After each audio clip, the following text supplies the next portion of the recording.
Emerald is fun, but let's make it a little too fun. Today we are playing Pokemon Quetzal, an enhanced version of Emerald, which has way too many cool new features, like 6 following Pokemon at the same time, increased shiny odds, and for those of you who do love to suffer, there is a hardcore Nuzlocke mode as well. Our goal will be to play for 100 in-game days and complete these challenges and goals along the journey. And to make the game a little bit more challenging, we will not be allowed to use any items during battle and these rules. Before we start, let me know in the comment section down below, what is the best starter Pokemon? We all know it's Rowlet, but you can still tell me. Our journey begins with us choosing our difficulty and shiny odds. Because I'm a weakling and I don't like to have struggles, I choose the normal difficulty. And we do love some odd-colored Rattatas, so we're going to take a overall high probability of shinies showing up. Now, we're also going to be getting to choose what we look like. This game has a lot of options for what your character can look like. Now, do I want to look like I'm from 1996, or do we want to play as Victor from Sword and Shield? You know what?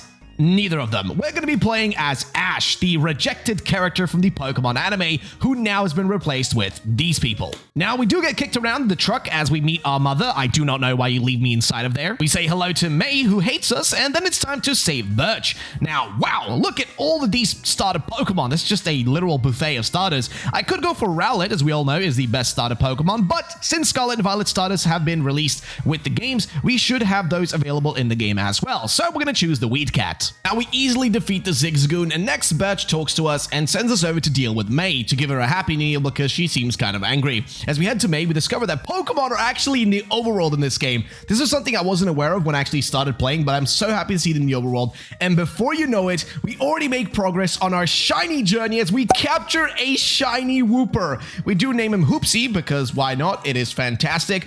And what other kinds of shinies will we find later in this journey? I wonder. We reach May and give her a taste of our medicine. Thing is, though, she has one starter of every single type, so it's a bit of a struggle to defeat her, but thanks to Sprigatito's massive, mushrooms, or whatever, leaves, whatever you want to call them, we're actually able to smack down her Squirtle and Torchic very easily as well. May being a sore loser that she is, she runs away in shame. Run, you fool, run. And so our journey can finally begin as we make it over towards Rustboro to take on Roxanne and her rock-type gym. Make it to our dad's home in Petalburg, and he wants us to help out Wally.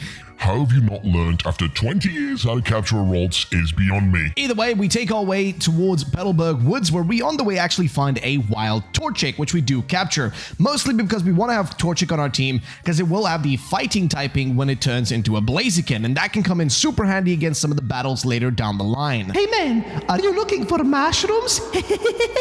Either way, we whoop some fatherly advice into this Aqua grunt, and then it's time to make our way to Rustboro. As we reach all the way to Rustboro, it's time to make some gains. Let's go. Gains. Levels. EXP.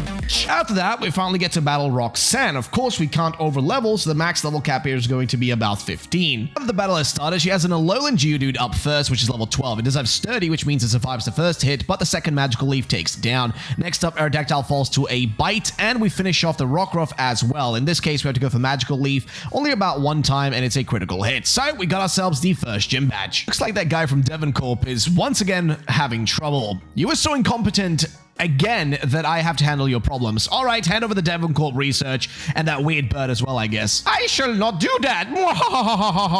Ouch, why'd you do that? I don't like your face, that's why. After defeating the grunt, we bring Devon his toys back. Woohoo! I do love me tiny toys. And then May shows up with a Mach 10 submachine gun threatening us into a battle, which we win easily with just Sprigatito sweeping through most of our team. And then it also evolves into a Jojo Floragato. Let's go. So now we have access to the speed boat from Mr. Briny, which will take us all the way to Dewford. We go inside of the Dewford Cave to deliver some message to Steven. You guys know how much he likes his rocks.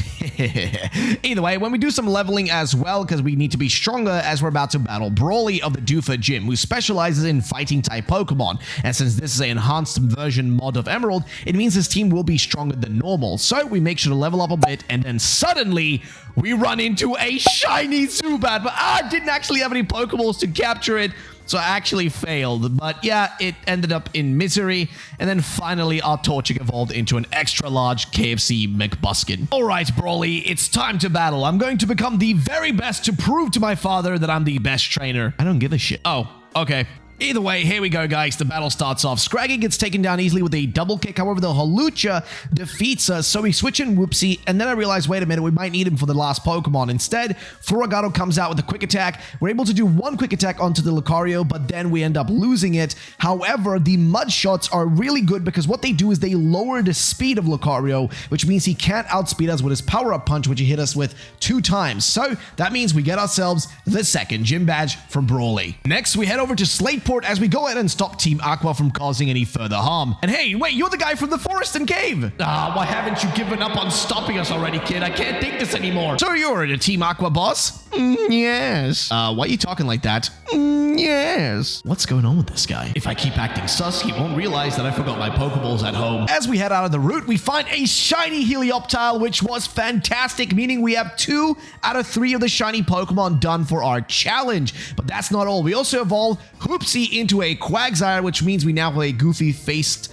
pink blob in our squad, which is just awesome. We run into the most dangerous version of May, the one right before Mawile, and of course we have to battle her. Either way, this battle is going to be interesting. We start with the Ember on the Beautifly, which does a lot of damage. However, we do get paralyzed afterwards, and we also get hit by the Gust, which is really powerful. So Floragato has to come out and finish things off with the Bite, taking down the Eevee, Combuskin, and the Beautifly as well. As for the Combuskin though, we do get burnt, which is a little bit annoying, plus it has speed boost, which means we had to quick attack to make sure we get the kill. Also, Bulbasaur falls very easily, leaving us with a Squirtle that is not that big of a deal, as the Mud Bomb from, of course, our boy Hoopsie is enough in this case. We finish up our battle and then head into town, where of course nobody else other than Wally is blocking our path, so it's time to battle him. Now, Wally, of course, has a full team stacked out with Pokemon. First up is Badoo, which is not that big of a deal from Combuskin. Again, we do have a lot of Fire-type moves. The Sandstorm, though, from Gible is a bit of an annoying one. However, Floragato does have a lot of moves like Seed Bomb plus Protein, by the way, an ability that is super handy.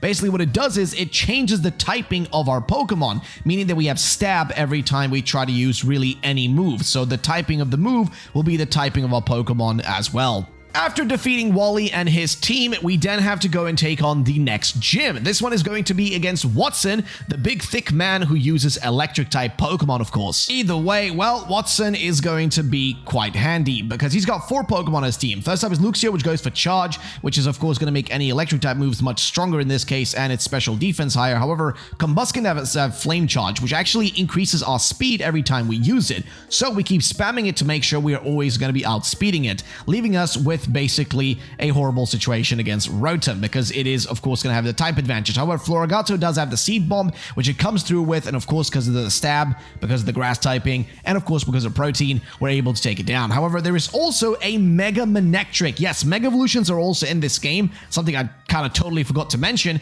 They are available, but it doesn't really matter. We go for the Seed Bomb, which does a ridiculous amount of damage both times, and we survive the hit from Manectric itself, leaving us now with an Emolga that we're also able to hit with the Seed Bomb. However, it's not enough, so the Slam does come from Hoopsie, which is able to take him down and give us another one of our gym badges. Actually, the 3rd gym badge right now. All right, that means we've sorted out already 3 gym badges, but before heading to Lavaridge, we go and capture ourselves a Riolu, which we nicknamed to Lenny, because that's actually the nickname of our car in real life. Don't ask why. Either way, next we head towards Lavaridge, where we battle our way through a mountain of literal trainers, I'm not even exaggerating, before we finally get ready to capture another partner. This time it's going to be Impidimp, which we nicknamed to Goblin because, well, he's a tiny little goblin. I mean, look at his face. We run into Team Aqua once again, and hey, it's that Aqua Grunt. If you ignore him, he doesn't exist. Just ignore him, John. You don't need to deal with this. Just survive this and you'll get your promotion. We then capture a Bagon and name it Big Bags because it's got them big bags, boy. We run into the Devon worker from earlier. I see you are still here on the hunt for the mushroom. Before we make our way onto Mount Chimney, where we're going to be stopping the evil teams from doing their bad stuff. Hey, Maxie, it's time to fight. We then, of course, got to take him on. Let's do this. So, of course, he's going to be having a lot of a mixture of Dark-type Pokemon as well as, you know, just a bunch of Fire types. So we go, of course, in with Eddie and the rest of the squad, trying to take down his Mightyena. He does use a lot of Super Potions and Heal heals. However, we do have Thunder Shock, which does a decent chunk of damage against the Mighty Hyena. However, we do get confused, but fear not, we're able to still get the hit off. He switches, though, out into his Camerupt, and I should point out, this thing does have its Mega Evolution, which means we make sure to use Hoopsie in this case, and finish things off with a double kick against the Mighty Hyena. He does have one more Pokemon in this case, which is going to be Golbat. Here we just go for a bunch of bites, which is enough to take him down. Oh, hey, Archie, it's you again. Do you have a team this time? No. Of course not. After dealing with all of that, we now make it down to Lavaridge, and alright, it's time to take on Flaming Flannery next, who is going to have quite the team. So, her team all really consists of just a bunch of fire types as well. Of course, that's her specialty. She starts off with the Torkoal, does go for the Curse, which increases a lot of its stats. However, we do have the Mud Bomb, which is enough to take it down with Hoopsie. On the other hand, though, against the Pignite, I was a little bit worried we were going to be taken out because of the rollout, but we're able to take it out before it does any major damage. Houndoom, though, does have its Mega Ring and Mega Evolution as well, or the Mega Stone, I guess. But we go again for the Mud Bomb, which honestly, shout out to Hoopsie for being the clutch in this case. Against the Fletchinder, though, we use Eddie with the Thunder Shock, which is only really needed once to be able to take him down, and that means we have our 4th gym badge from, of course, Flannery. After running for what felt like an eternity and then playing Guess the Door in our dad's gym, it's finally time to show our father how far we have succeeded. So, of course, this battle is the most epic one. He has a Swellow that goes for the double team, which of course increases evasiveness. However, we still hit the Thunder Shock, which is exactly what we needed. However, that's not enough, so we try to go for the quick attacks, but we do get hit by an Aerial Ace, which is not good, as his Swellow is actually pretty strong and he has a pretty stacked out team. Next up, though, is Obstagoon. Obstagoon, of course, is a brand new Pokemon that was introduced in Sword and Shield. I say brand new, but it's been out for almost 4 or 5 years now at this point, which is kind of ridiculous to think about. Nonetheless, though, it is weak against fighting type moves, so Combusken's double kick is enough to take it out. Then against the Staraptor, which, by the way, Staraptor is an underrated Pokemon. Underrated bird, I'm just gonna say. It goes for the double team, which makes it harder to hit, but we do have the Flame Charge, which means we outspeed, again, because of that speed increase. And then, of course, against the Kangaskhan, we just decide, okay, we can either go for the Flame Charge again, or we can go for the double kick. I decided, I think, for the double kick here, because I thought it would do more damage, which I think it pretty much does do, because it does a lot, and especially against this thing, because it is a Mega Evolution as well. However, we do defeat it, and that means we have our 5th gym badge. We return to Morval City. Oh, hey, Wattson. Oh, Ruffled, my boy. Could you please go fix my giant generator? Sure thing, old man. After fixing the old Morval generator, return and receive, well, just some items. Oh, hey, Steven, it's been a while. You want rocks? No, Steven, I don't want rocks. And then we decide to shiny hunt for a shiny Rowlet, which I do for a long time. I'm not even gonna lie. We spent a lot of time looking for a shiny, but we don't find a shiny Rowlet. Instead, we run into a shiny Zigzagoon. Yes, a shiny Galarian Zigzagoon, which we capture, which means that's one of our challenges that's now been fully completed. We've got 3 shiny Pokemon. We name it Candy because it looks like cotton candy. Team Aqua has taken over the weather station. Time to roll, boys. Oh, hey, it's that guy from earlier again. Oh god, not him again.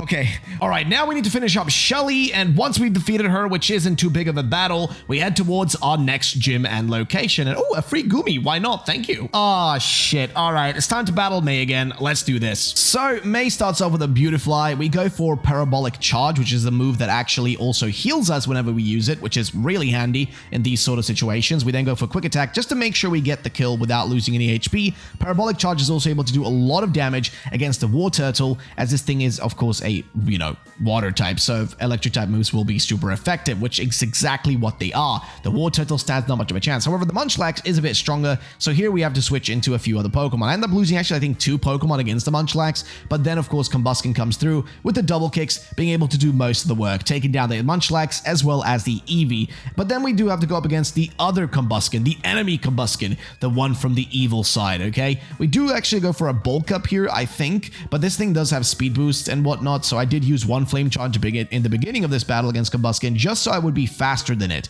And then, of course, we try to go for a Flame Charge against the Ivysaur, which I thought was going to be enough, but apparently it is not. So we have to finish it off with none else than Gumi. So Gumi has come through with the Dragon Breath to be able to do this, and thanks to the Paralyze, we're able to defeat May once again. Okay, we've got into Verdant Turf Town. Steven, please stop trying to sell me rocks. But they only half price, yes? Then it's time to battle Winona, who's going to be quite hard as she is using flying type Pokemon. So we are gonna have a bit of a struggle against this one, I'm not gonna lie. This was one of the harder gym battles to do. Oricorio is out first, and it does hit us with 3 hits of its double slap. We go for Parabolic Charge, which is of course gonna heal us a tiny bit, but also do a ridiculous amount of damage. So we go 2 times in a row, and it's enough. However, against the Togekiss, we are not able to survive its hit. So instead, we go out for Agato with the Slash, which takes it down, of course, because of the stab. So here we go for Seed Bomb, hoping it's going to do a lot against the Gliscor, and then, of course, we switch in Combuskin just to confirm it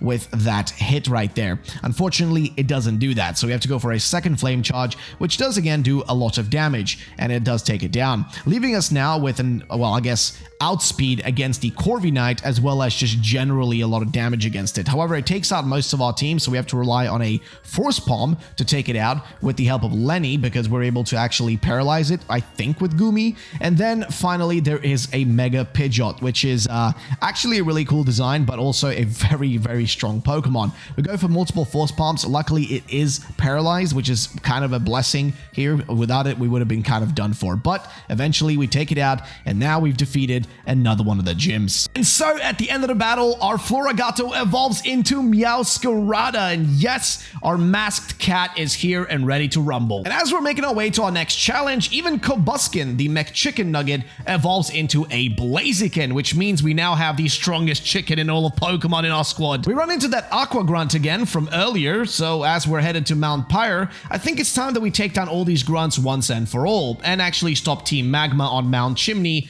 as well. We first deal with Team Magma's admin Tabitha here, which isn't that difficult. So first up is the Houndour, gets taken down with the single Force Palm. The Blaze Kick is pretty much everything we need now from, of course, Blaziken to take down most of the team here. The Torkoal doesn't stand the double kick, and then for the last Pokemon being Mightyena, same thing. 1 hit from the double kick is enough to take it down. Hey Maxi, what have we said about awakening gods of ground? Like, please stop doing that. I don't want to stop. Alright, well, time to battle Maxi then. So, Maxi battle, well, he's only got 3 Pokemon. Bulldoze against the Mightyena doesn't really do much. It does lower its speed though, which can come in very clutch. And then, of course, we do try to go in with Blaziken, hoping it's enough to just take it out with a bunch of Blaze Kicks, as well as potentially double kicks if needed. Nonetheless though, against Camerupt, it does, again, Mega Evolve, which is a little bit annoying. So we go into Meowscarada with the Slash, hoping it's enough. This thing goes for a Curse again, which I just don't get why that would even be a good choice, because it just means we're going to be able to outspeed unless they go for a heal.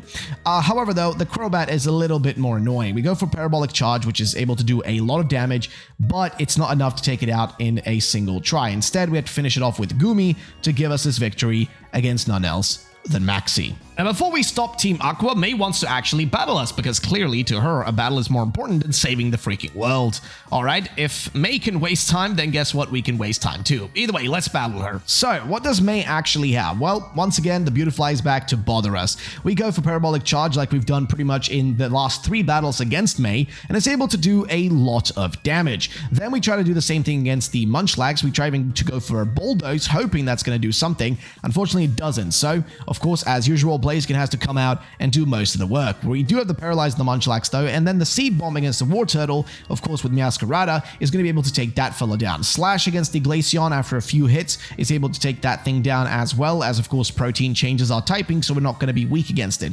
However, against the Mega Blaziken, I was a little bit worried. Slash does do a lot of damage though, but he does go for the Bulk Up, which is a little bit scary, and he even has Speed Boost, which means he's going to outspeed us. However, his choices of things to do here are a bit weird. He keeps doing, he just kept, getting his speed boost and whatnot, and we survive on 2 HP, which is kind of the thing we needed, as it's enough to clutch out that battle. And then, of course, the Ivysaur isn't much of a problem because we still have 3 Pokemon left, so Hoopsie with the Earthquake is able to defeat May and give us another big dub. Okay, as I mentioned, May wasted time, now it's my time to waste some time. We're gonna shiny hunt for the next few in-game days and try to capture a shiny Wailmer, which eventually we are able to get. So now, the big boy is in our team as well. We run into another admin of Team Aqua who doesn't seem scared of us. Yes. Before we then reach Mossdeep City. And hey, guess what? Goomy actually evolved into a Sligo now as well. So we have a nice little dragon type on our squad. Hey sis, does he look ugly?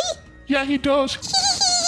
You know I can hear you two, right? Either way, I'll let you eat those words. So, it's time to battle Tate and Lisa. So, this battle is a double battle, which means it was a little bit annoying. We start off by taking down the Bronzong with a bunch of Night Slashes from Meowscarada, but there's still an Indeedee here that doesn't really do much. I think for the most part, it just keeps using Calm Mind over and over again. They do have a Gardevoir, a Mega Gardevoir, which we have to take down with the help of Meowscarada, of course, because that's the only thing we have against it. We lose most of our team in this battle. I'm going to be real. This, I think, took about 2 tries before we actually defeated them, because most of the team here is just really strong against us. And again, the Calm Mind from Indeedee is just weird. So what do? Well, we try our best here to get the Night Slash off against the Mega Gardevoir, which is able to take it down. And then, of course, we tried also to go, I think, here for the Dragon Breath, which I don't even know if that hits, because the Psychic does outspeed us and take us down. We do still have to deal with an Alakazam. A single Night Slash is able to take that fella down, though. Of course, all of them are going to be weak against most of our, I guess, Dark-type moves in this case. So another Night Slash